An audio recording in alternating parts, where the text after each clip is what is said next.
Hello guys, இன்னைக்கு ஜிடிஎஃப்ல இருக்க 2 பயங்கரமான ஸ்னைப்பர்ஸை தான் நம்ம டெஸ்ட் பண்ணி பார்க்க போகிறோம். அந்த 2 ஸ்னைப்பர்ஸும் ஒரே ஷூட்டில் வந்து எத்தனை பேர் அதுங்களால கொல்ல முடியுது, ஒரே புல்லட் தான், சிங்கிள் புல்லட்டில் வந்து எத்தனை பேர் அது போட்டு தள்ளுன்னு தான் பார்க்க போகிறோம். ஸோ வீடியோக்குள்ள போகிறதுக்கு முன்னாடி நீங்கள் நம்ம சேனல் ஃபஸ்ட் டைம் இருந்தால் மறக்காம சப்ஸ்கிரைப் பண்ணிக்கோங்க. அப்படியே இந்த வீடியோ பிடிச்சிருந்தா லைக் பண்ணிக்கோங்க.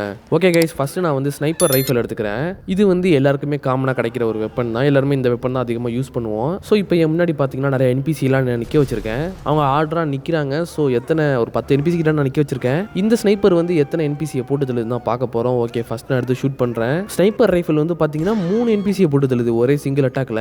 இருங்க, மறுபடியும் ஷூட் பண்ணி காமிக்கிறேன் பாருங்க. மறுபடியும் அதே மாதிரி 3 என்பிசியை தான் போட்டு தள்ளுது. ஸோ ஸ்னைப்பர் ரைஃபிளோட லிமிட் வந்து 3 என்பிசி தான். ஓகே, இப்போ செகண்ட் ஸ்னைப்பர் ஒன்று இருக்கு. அதுக்கு பேர் வந்து பார்த்தீங்கன்னா ஹெவி ஸ்னைப்பர்னு.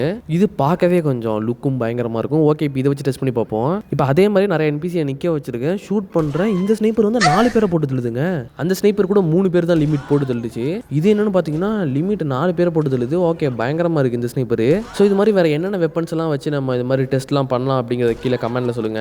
ஸோ நான் இது மாதிரி அடுத்த இன்ட்ரெஸ்டிங்கான விஷயத்தோட உங்களை சந்திக்கிறேன். Tata, bye by.